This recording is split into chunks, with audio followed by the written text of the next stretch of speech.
Good afternoon, everybody. It is MicheleMarieDalene. It is the 12th of September. And, of course, I've been very busy. So if you wondered why I haven't done any videos lately, it's because I've been very busy working on stuff in my life. I do more than just sit on my fat ass, trust me.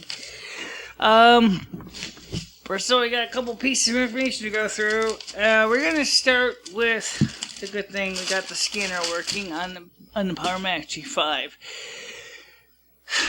It was actually a little more complicated than just basically buying the scanner, terminator cable, plugging it in, because apparently that SCSI card has what they call automatic termination. And the automatic termination was kind of flip-flopping around because it had low byte terminated and high byte wasn't. But it was easy enough to solve. I simply just plugged in an internal high byte cable with terminator on the end. Not that I really need the cable part, but well, I guess it's not bad to have anyway. At least if I wanted to, I can always put a 3.5 inch SCSI hard drive inside the Power Mac G5. The only problem would be, of course, is where would I stick it? Okay. Well, for right now, we just basically just rolled the cable up after we plugged it in to the host adapter, and then we bought an external bulkhead connector that takes in, because it has an IDC 15-pin conductor, SCSI Nero connector on the card, so I was able to just hook that up, and it works. And so now the scanner is on the Power Mac G5.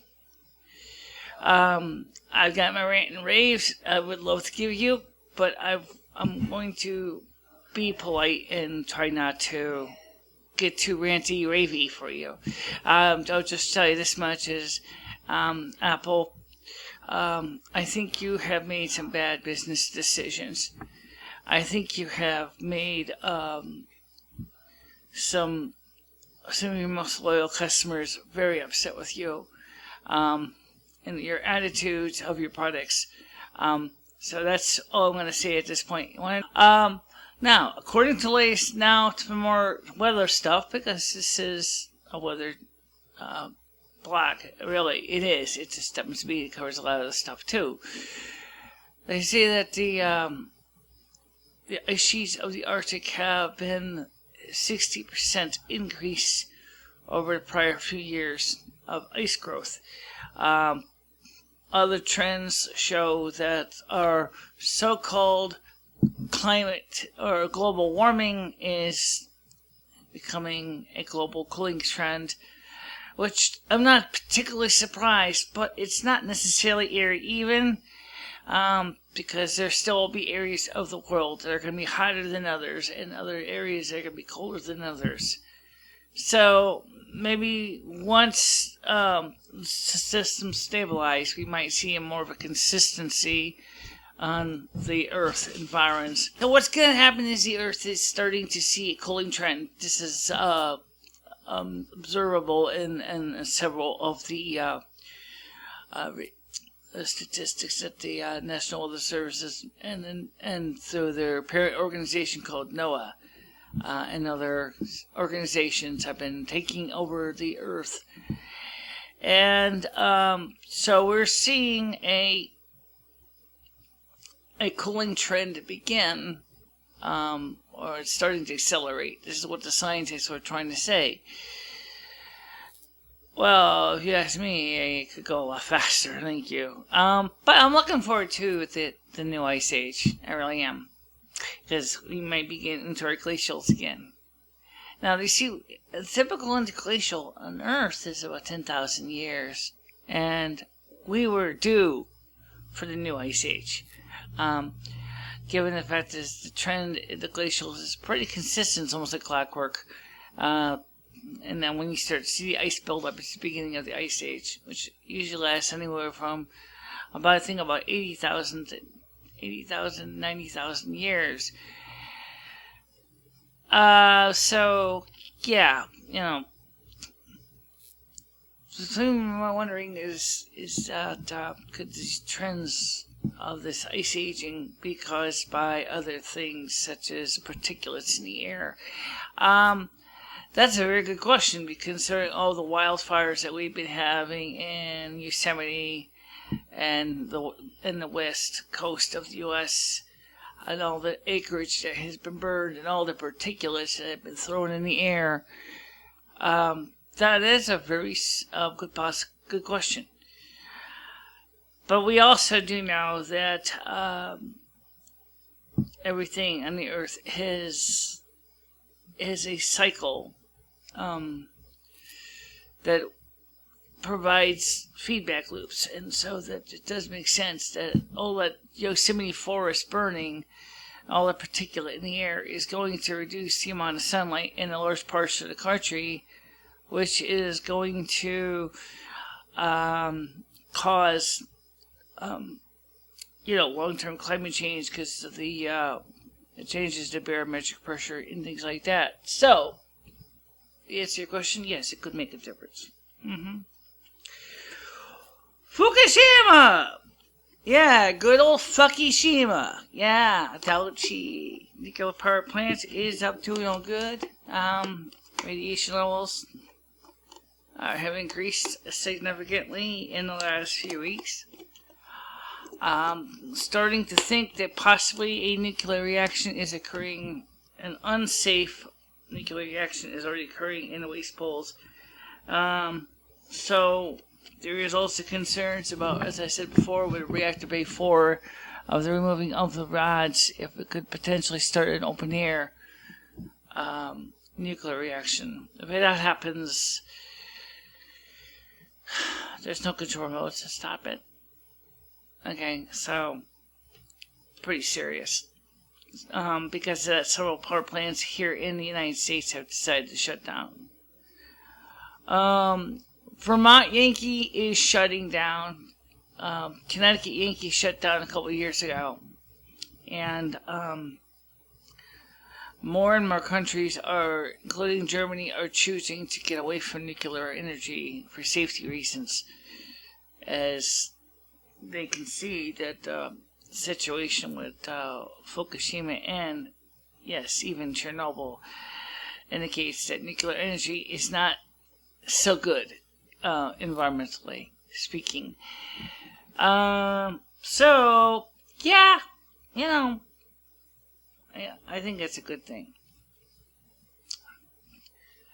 Now, I'm also very glad that all of us together have been standing up to President Obama and have said, you are not going to cross our red line. We've established in our stand, saying we are not going to war with Syria.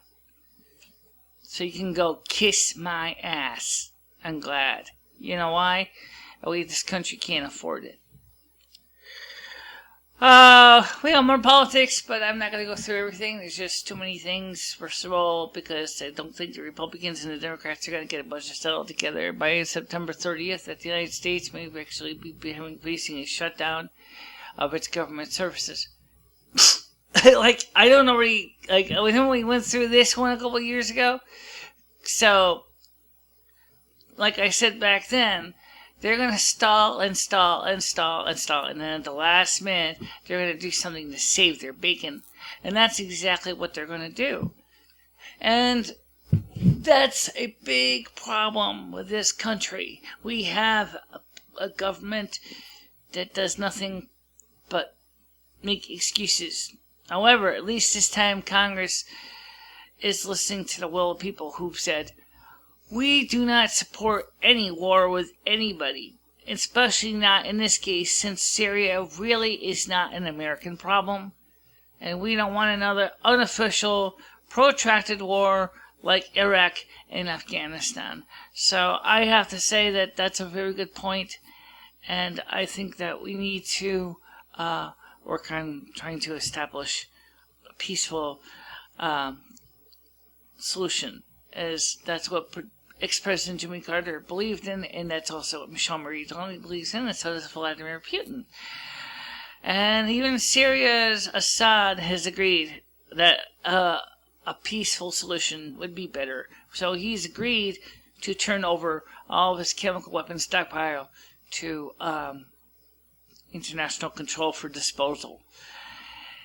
Unfortunately, it doesn't do anything with the fact that the Assad's also got a lot of angry people in the Middle East, the Muslim Brotherhood, and which is kind of like their version of our NATO. They're sitting there and they're angry at Assad for his behavior.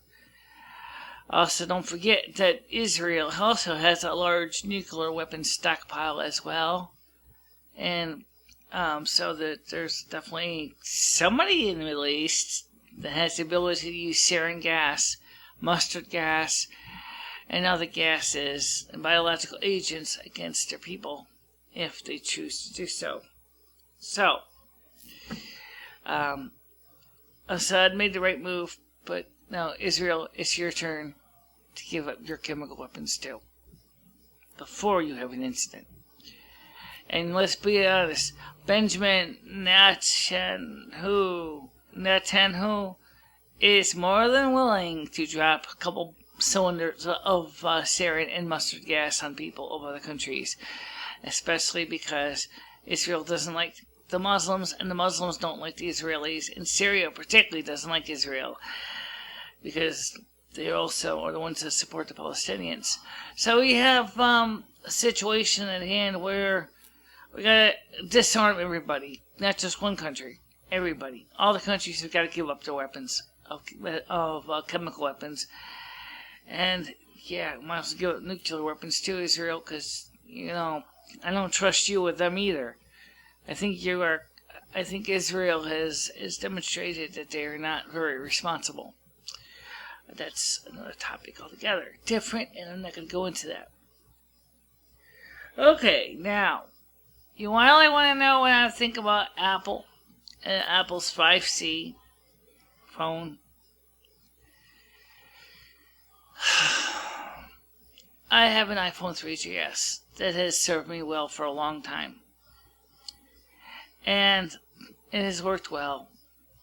And I've been happy with it. But it's getting old. And because, unfortunately, I have a Power Mac, I can't get a new phone with a lightning connector because you guys never ported iMovie to 11 to the Power Macs. And because of that, I am stuck having to either if I wanted to get a new phone, I'd have to go ahead and replace my computer. That's a couple of $100 down the drain, plus the price of the phone. Apple, I'm going to tell you something right now. I think that is really, really just a bad decision on your part. There is nothing wrong with a PowerPC chipset. In fact, it's closer to ARM than Intel is. In fact, Apple has considered, with the new upgrades they have in processors and things for ARM, of using some of the ARM technology in a new Mac design. Yeah, I could just visualize all the Intel Mac owners going, "Oh no, we already went through this last time when I was forced to migrate from PowerPC. Oh, I'm going to have to upgrade now to an ARM Mac." What'd you call it? AMAC? AMAC. ARM Mac. ARM Mac. It actually sounds kind of cute. I have an ARM Mac. Where's the M? Oh, it's there. It's ARMAC. ARM Mac. Okay. The point I'm trying to say is that you have, in the last few years, trying to promote and trying to rehash your product line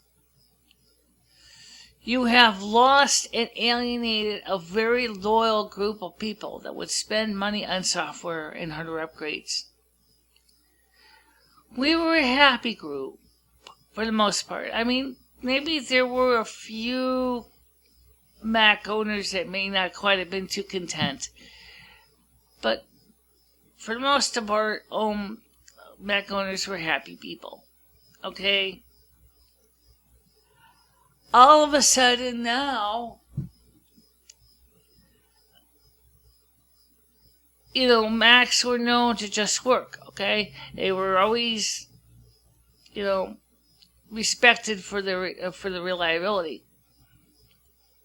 In fact, there's still Power Macs G5s from 2004 running quietly, doing their work, and as they have always been. How many PCs from 2004 are still running? Oh yeah, you might occasionally need to replace a fan now and then, and things like that, and replace the CMOS battery, but that's reasonable. I have a Intel-based computer that runs our web server, and has been running our web server steadily for years. It has been running things quietly in the closet for years. It has been working without a complaint. It's a Gateway 2000 computer. It was built in 1995 and is still running to this day. It's a happy PC. It's been doing its job. It's been quiet about it. It hasn't been giving me any kind of hardware problems other than maybe occasionally needing to change the battery and the clock. But you know what? What I'm getting at here is I can run on my PC Windows XP. I probably could run Windows 98. Windows XP. I probably could run, although I don't know about Windows 7. I never tried Windows 7 on it. And I never tried Windows XP on it because I don't see why it wouldn't run. It's got 96 megs of RAM in it. It's got, it has a big hard drive, 100 megahertz Pentium processor. Yeah, I know what you're gonna say. You're kidding, right? Well, for the web server, it's been running fine. It actually has been doing its job. It's been, going to work. It hasn't even batted an eye. Likewise, I got a Power Mac G5. That is, a little newer. It's 2004 model. And it is working flawlessly. I have an eMac that is still running flawlessly. The biggest problem with all these computers is the capacitors and the boards start to go bad. And they need to be replaced and repaired as needed. And that slows us down big time. Because you can't do much if your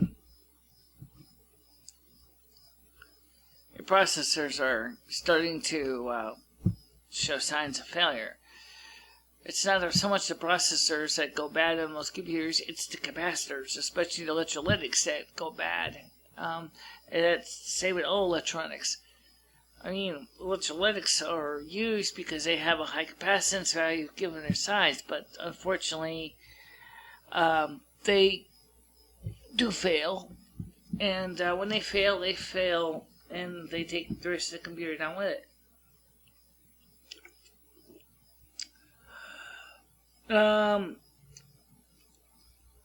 It's kind of funny that I have a scanner that was made. I bought the scanner, by the way, back in 2000. I have used it with several of my Macs. I've used it with my Pizza Box 6115 CD. I have used it with my other machines. I have enjoyed having that computer working very well. But the sad truth is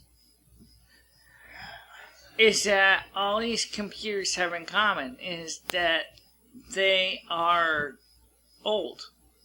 And they're still going. They're still running even to this day. I got a blue and white G3 for Christ's sakes. That's my... I was just working on it yesterday. Trying to make some changes on the operating system. I'm not going to sit there and tell you that OS 9 is great. It's only better than the original system just came out, which was OS 8.5. But the biggest problem I'm having with all of these computers is that some of Apple's brain dead strategies have created some hardships. For example, try this one out for size. For all of the Adaptec cards, this applies, not just one.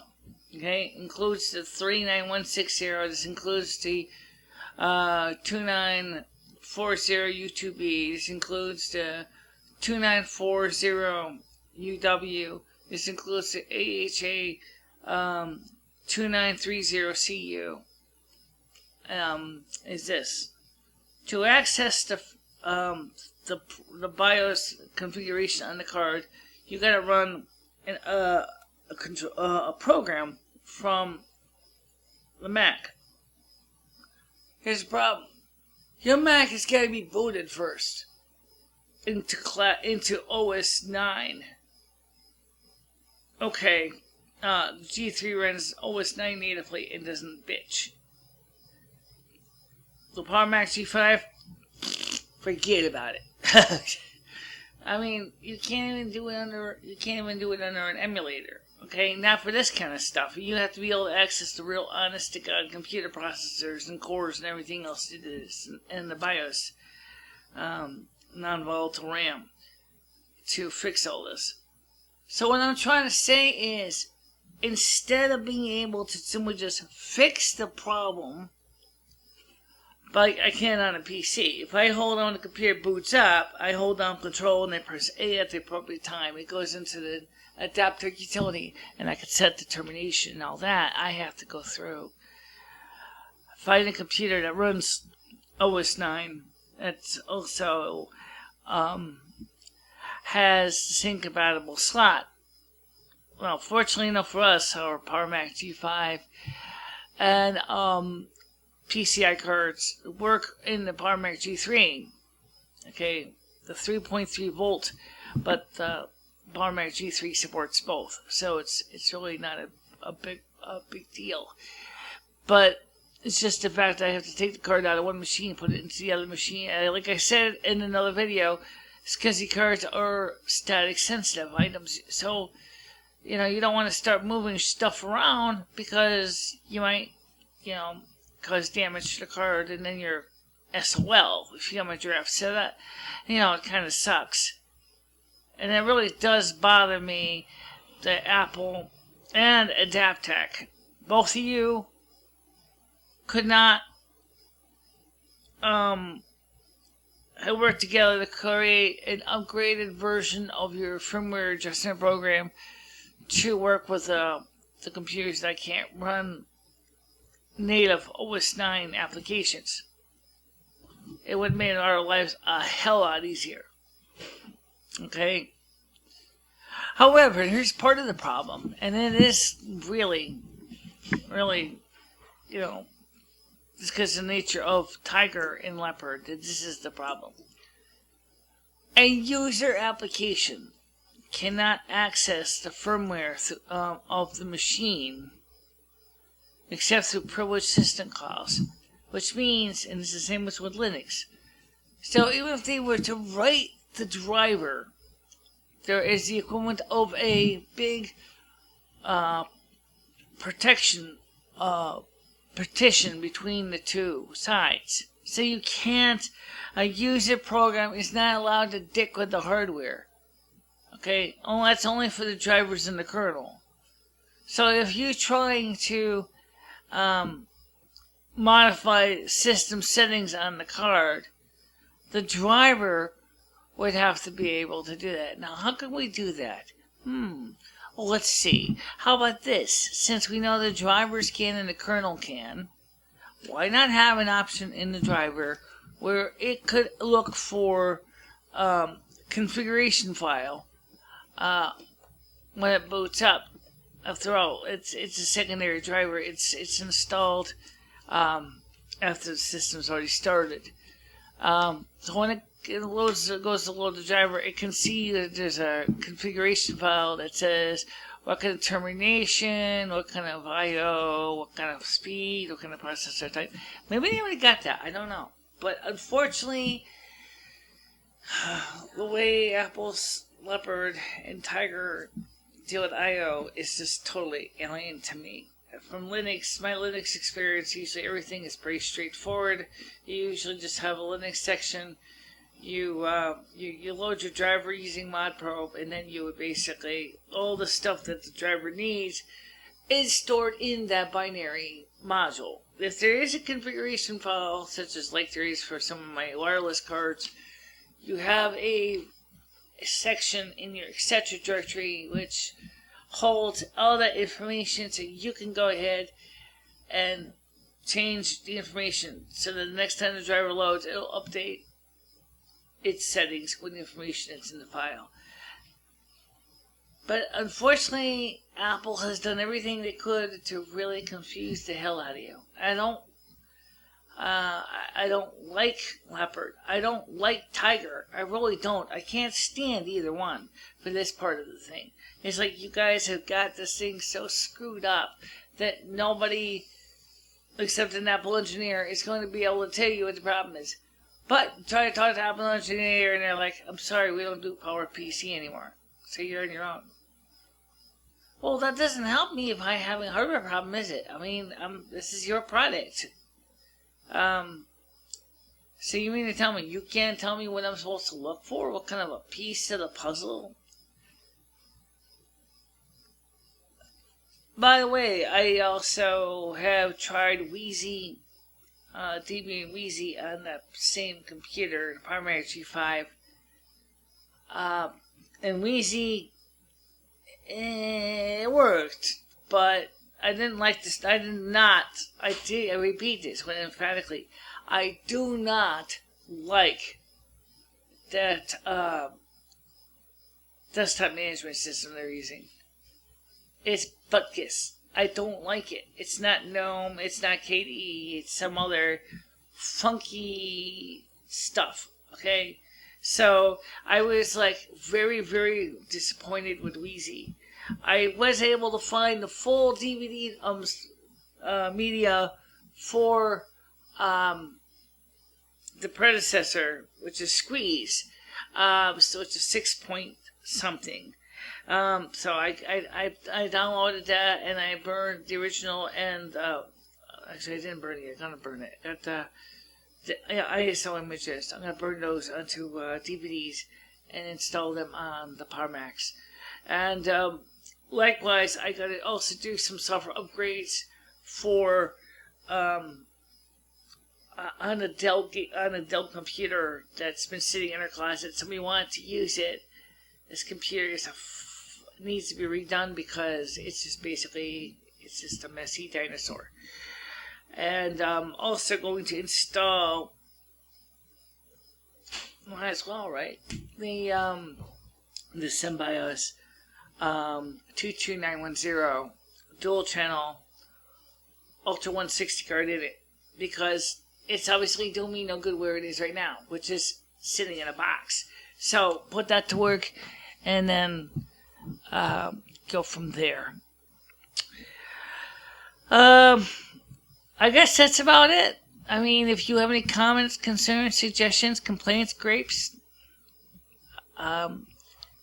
if you want to, I mean, let me know. If you personally got your own opinions, like I said, about Apple products, you know, Apple's way Apple in the last few years has treated customers by leaving us PowerPC people for dead. I think I can just tell you right now is that you Intel processor people may be joining us on the casualty list. Sorry. Because Apple really is kind of committed to ARM. They are really hoping to replace the Intel chips with ARM processors. And that's going to suck to you too. So, my condolences for you. Because I know exactly where you're going from. Okay? But on the other hand, Apple, I think that your way you handle, the way you treated us part PC people was just downright unfair and nasty. And when it comes to operating systems, I don't like Tiger that much. And I don't like Leopard. But then again, I don't really like macOS 9.2.2 either. So I guess I'm kind of stuck. I guess maybe it's time for me just to get ready to retire computers and go back to just doing things on videotape or on film or something. Because these computers are getting to be really messy, and I'm not very happy with them. Okay, that's about it. Oh, by the way, do me a favor. Make sure you keep watching Limmy's channel, too. I know that she hasn't done any videos lately. In fact, she's trying to figure out what to talk about.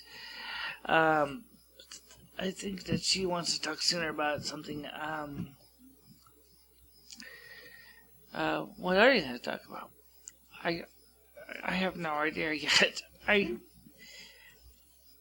I think you almost hit every single topic that we could have talked about on my channel. You have touched on today. Yeah, maybe. So,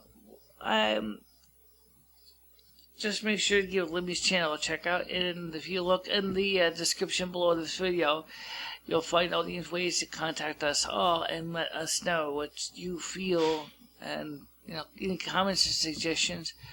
Oh yes, we're looking for donations. If you have any older Macs, computer parts, and I'm talking about all kinds of parts. You finding some back from the Performa, maybe even the LC Macs, whatever. Computers, hard drives, whatever. Kind of like a little Mac museum here. Yeah. Kind of do, yeah. Looking for all kinds of neat parts, at least for backups and replacements. Sometimes things break, and so we're always looking for new things. Okay, talk to you soon. Good night, everybody.